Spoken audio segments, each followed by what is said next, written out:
I've been asked to give you an idea about the multiple facets of the virtual world. I think I rename my speech from coming from theory now into practice, listening to my predecessors here. I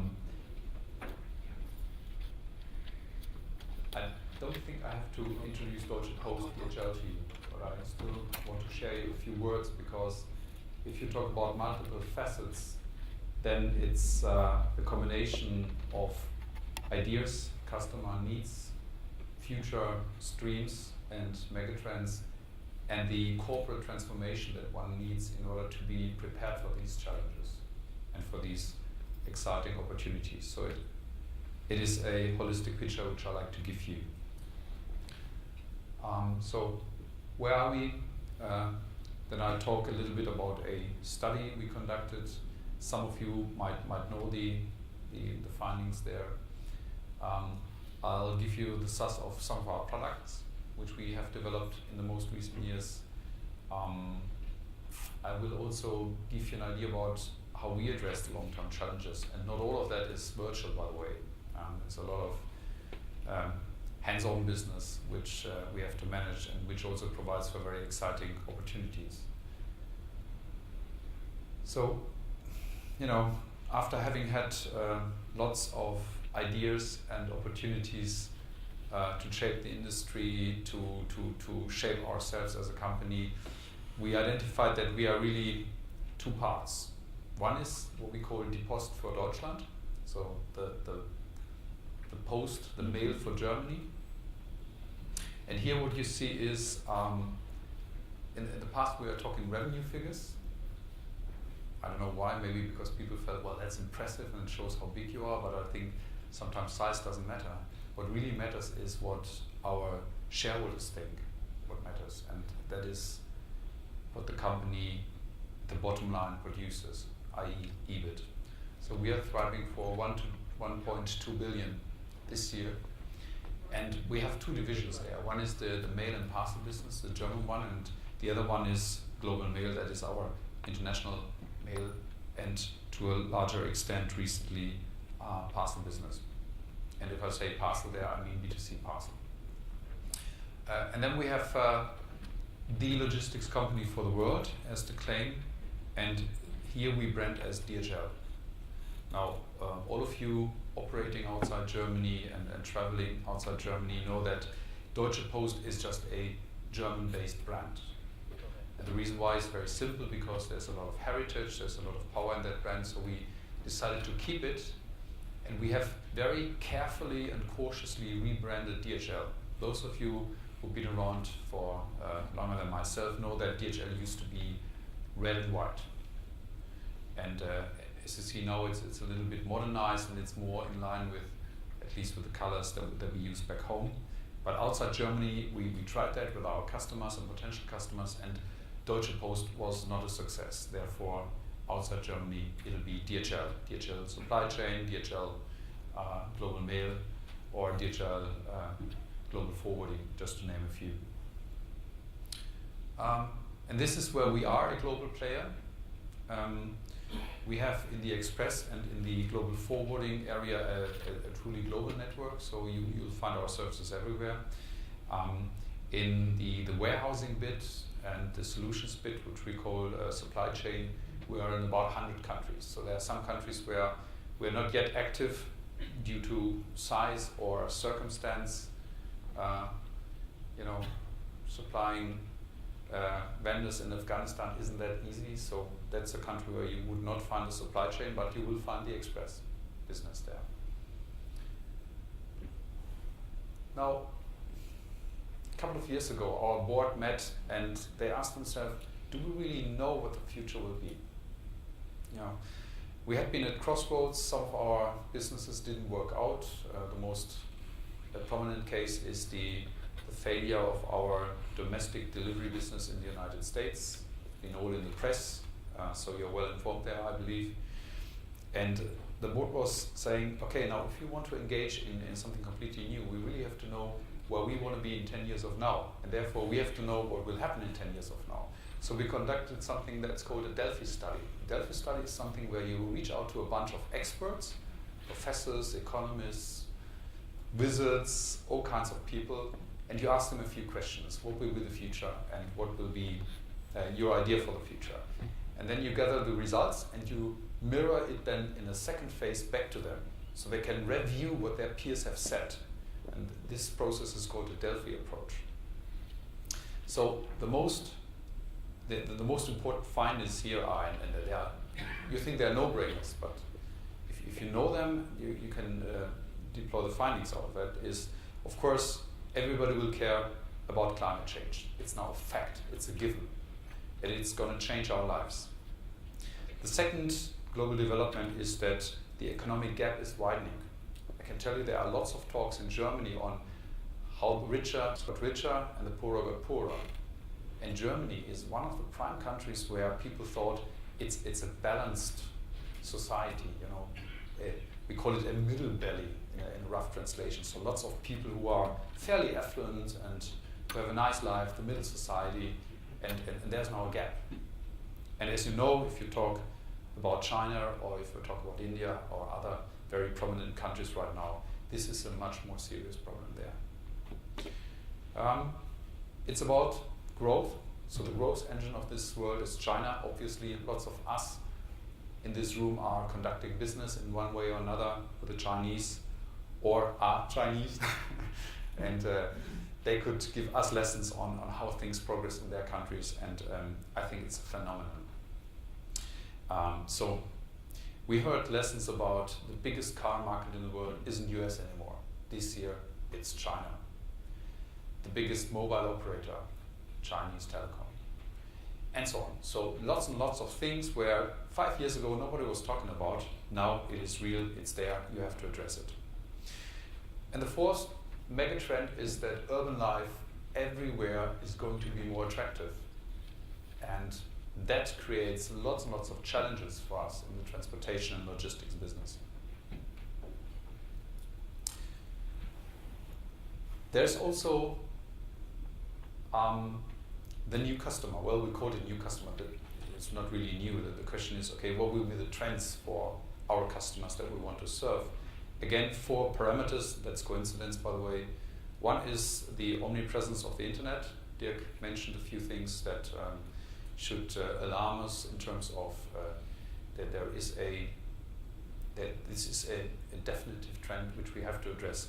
I was in a session with the CEO of eBay, John Donahoe, and he said the speed of innovation and the magnitude of innovation that we'll see in the next 3 years is far more important and far more dramatic than we have seen in the last 10 years.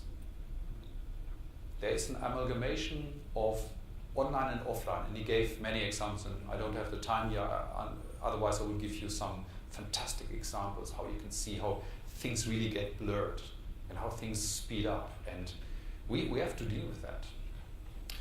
Eco-friendly consumption. We are engaged in more and more tenders where our clients ask us to prove that we are eco-friendly, CO2 certified, and so on. They don't even let you tender anymore if you can't prove that. There is a demand for convenience, and those of you who travel and have some time at airports to look around, you see this big advertising from DHL, and it says, "Excellence simply delivered." So that's our new claim. And you can imagine there were hundreds of bright guys thinking about this claim. Okay, delivery, that's our core business. Excellence, that's what we want to aim for, to strive for. And then there's this word, simply. And simplicity is something you can also translate into convenience, what we are looking for, because our world gets more and more complex. 21 grams won the award last night because they simplified their customer lives. That's what we all have to strive for. So if we have a domain called .post, you can have experts around the table debating what this is all about. Me as a customer, I'm asking what's in. Give me a simple idea what it is, what I can do with it. Can I save money? Can I save time? Can I enjoy life more than I do without? These are the questions that one has to address. And last but not least, it's about personal communication. Everybody is online every time, everywhere, twittering around. And the generation which is not around the table here today, so the generation to come, is a completely different school of fish. They will communicate and transact differently than what we do today. And this is a huge, huge challenge. We heard some of the implications today. And that's, again, something one has to address. Now, Paul Vogel was challenging me yesterday. Paul, he's now a consultant with Deloitte and used to be the managing director international of USPS. And he and I had a nice dialogue on, are the big guys really innovative or not? And we were talking about the gadgets. And it was interesting that in this 20 minutes discussion, how many things we actually do. And I'm not saying just we as Deutsche Post, I think we as a postal industry who is believed not to be very innovative. Now, here are a few gadgets. I'll just pick a few. One is called Schreibcenter, writing center. Now, it's an awful word, but what it does is, wherever you are, if you're on a mountain somewhere, you take a pic of you wire that to Deutsche Post, you write a few lines, and we print a postcard and deliver it for you, wherever you want, internationally, in Germany, whatever. You want to have a letter on that? We do a letter. You don't know what to write? We write for you. Does it make sense? Yes, maybe, no, your pick. Is it something that makes you rich? No. Is it something that is fancy? Certainly. I could give you a few other things, maybe because I've got another slide on that. I'll go to the lower part of it, which is called business customers. There it's all about the online interfacing. How can you make your business customers' lives easier by providing address cleaning services online, by providing stamping and franking solutions online, postage optimization, information. You can even run your whole direct mail dialogue online with Deutsche Post. We do also more than just direct mail. We can run a whole campaign for you.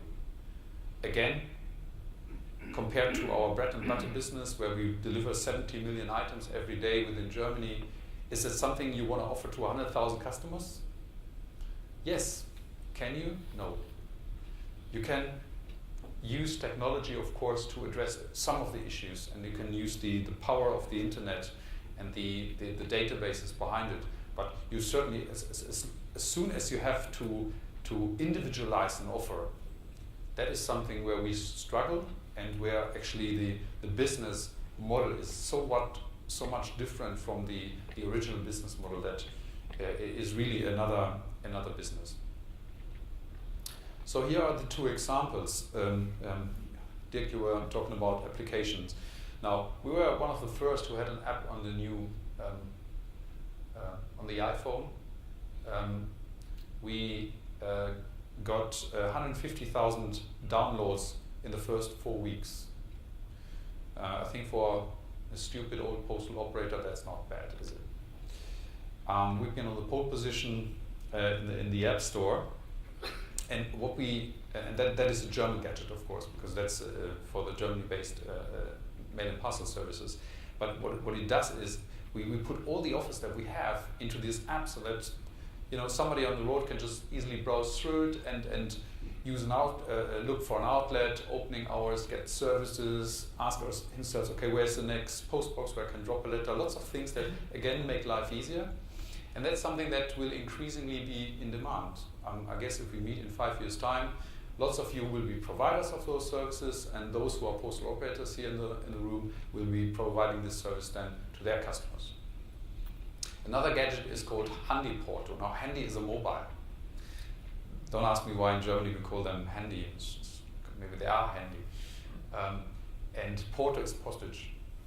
So what we did is we said, okay, it's about convenience. If you sit in a pub and you take one of these beer mats and you write a few words on it, put an address in it, and the only thing you have to have now is a Stamp, exactly. So you don't have a stamp.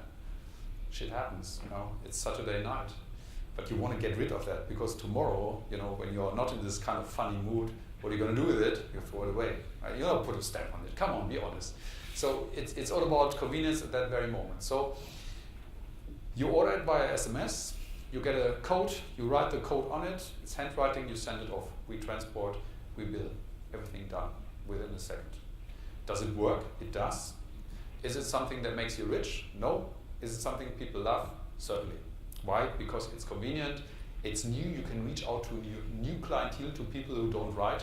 The only problem that you have is you have to reach out to 83 million customers, potential customers. Well, forget the babies and the very old grannies, but you know what I mean. The customer base is huge, and to reach out to them and to address that currently, to keep the noise in the market, that is the challenge.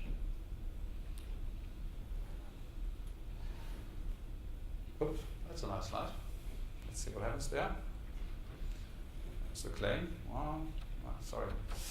Now, it's not all about being virtual.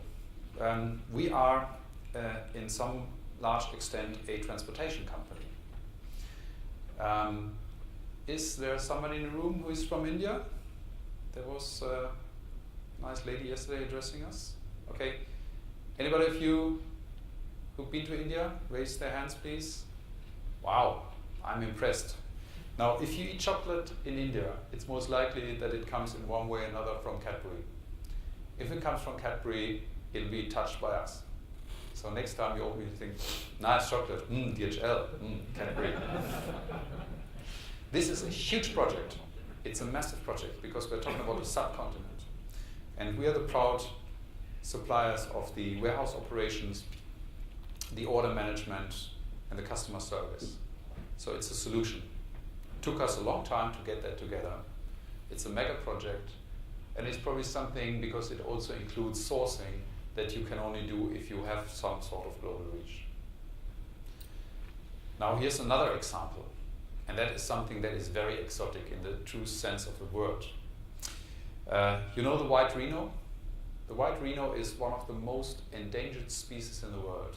It's very close to extinction. It's a rare species, and there are just a very few surviving nowadays, and most of them survive in zoos. Now they look very impressive, but they have one big problem. They don't breed in zoos. So people were very much afraid that, kept in custody, they will not survive. They will be extinct. So some intelligent biologists came to the conclusion that, okay, you have to repatriate them, bring them back to Kenya, and they breed. And then we'll take a couple of years and observe them, make sure that nobody kills them, and then we have more of them. Nice idea. Now, did you ever try to buy an airline ticket for a rhino? Well, we did. So we took on this challenge from a Czech zoo, and we transported 4 rhinos to Kenya. That's what I would call a solution. Our customer was very, very happy. For us, it was a big challenge, but as you can imagine, we also took that to the press, and it was well absorbed. It's something that you do.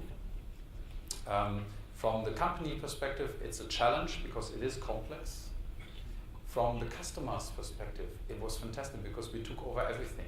We cleared customs, we managed the feeding and everything. So it's an example, although a very exotic one, as I said previously, that shows that the expectations are there, that once you come up and say, hey, we are global and we do all kinds of transportation, you can also do things like this. And it's an innovation. Why? Because the innovation here is not to transport a rhino. The innovation is to make your own people believe that you can be innovative. And if you're an operator doing transportation every day the same kind of rhythm, then it's not most natural that you are innovative. So you have to push your people. In this strategy session, and after having the Delphi results, we said, okay, we have this bifurcation, Die Post for Deutschland and the logistics company for the world, but there has to be more. And I go through it very quickly. As I said, what is really important, and we had some reference from you guys to that, is you have to have services that, at least from the customer perspective, are simple to use, and you have to have solutions in place that last, that are sustainable. And time will show that if that what we do today will be lasting, or if it's just something which is like a butterfly up in the air for a day or a couple of days, and then dead as a dodo the year after. So 5 areas, 5 dimensions of development for us. The first one, I'll touch on that, is a climate protection program. It goes without saying that is something which we call a win-win. We save energy, therefore money, and we help the environment, and therefore all of us. The second one is the investment into growth markets. Those of you who are following the press carefully see that we are more or less daily in the news in Asia, opening up centers, gaining important customers. There's a lot of collaboration going on the postal side, on the logistics side. And then there's something maybe where I spent a minute on. I'm not going to elaborate a lot on the pack station, or Packstation as we call it. That has been done before. And I think you understand that this is the utterly convenience for some of the customers. The only thing that beats that is what we heard today from DPD. If it works, then in the end is that the customer decides when the parcel gets delivered, and it's convenient for him. But the truth about that gadget is that you can use that not only for delivery, but also for the returns. It took us years to establish that in the market, in the minds of our customers, on the selling and on the receiving side. Right now, it's the best thing ever, but again, it took us years to get there. And it would be lovely to have a pan-European or even a global network for that. And I think there's a lot of potential for the future. Now, the other thing, the internet letter, that's not a real revolution to you. There are many, many operators. I mean, you asked Post Denmark here, who have some sort of online letter in the market. The difference from our perspective is the way we will put that into the market. This is a full-fledged solution, which we're going to start in 3 weeks' time with a big, big bang, lots of marketing campaigning, where we say we use all the good things that a postal operator can provide. Trustworthiness, security, to some extent, simplicity, and confidentiality. And you can do all kinds of transactions, back and forth, be it hybrid, reverse hybrid, simply sending emails, highly confidential letters, storage, whatever. Lots and lots of things. In Germany, we have a specific situation because we're not alone. There's a lot of competition, and we are not trusted by government to do these services. So that is the big difference which one has to keep in mind. It's going to be live. We already signed up some important customers. To name the most important one, the German Automotive Service, ADAC, has 17 million members. So right from the start, we have 17 million potential customers for that product. If that works, and if we make money with that, and how happy we are and our customers, you're going to hear next year. So maybe in order to keep to do the timekeeping here, before I get a call from Andreas, he was about to do it. I had this gut feeling. I'm gonna show you my last slide, and it says point number 5, making a positive contribution to the world. Now, we sat together back home and thought, what are we doing? We are more and more perceived not just a corporate entity, but as a corporate citizen. And since we have more or less 500,000 people working for us, everybody is in one way or another involved in community life. So we had about 150,000 local programs running, charity and school engagement and teaching and God knows. So we said, okay, let's have a two-tier approach. First of all, if somebody is engaged in a local action, fine. Let's keep that going. But what can we do on a corporate level, and which really plays on our strength? We thought, okay, first of all, it's Umwelt, the environment. So we have this Go Green product. We produce 30 million tons of carbon dioxide every year. We are the largest producer in our industry. If we save 30%, hey, that is a difference. Plus, it makes people happy. It makes them feeling good. But it means you have to change a lot of things. From the paper you source, to the way you print, to the way you travel, and so on and so forth. Secondly, disaster management. Because we are global, and because we know how to ship goods, we felt that once you have a large disaster in a country like Tahiti, one of the most critical points is the deliverance of goods. How quickly can you set up an airport in order to get medicine and first aid goods in? And this is something where we have trained staff, so we have really people educated in that area. Around the world, we have 3 disaster response centers, and we apply that. And you can imagine, as soon as we get working, people love us, and our people love it. So there are a lot of good feelings around that. And last but not least, education. If you have 500,000 people working for you, you have a lot of bright brains. And one of our biggest problems, and it's a global one, is to teach the next generation. So we get engaged there. Again, good feeling for us, but also it pays back, because what happens is that the young kids who always want to work for Mercedes-Benz or McKinsey think twice and think, oh, maybe I like to work for Deutsche Post DHL.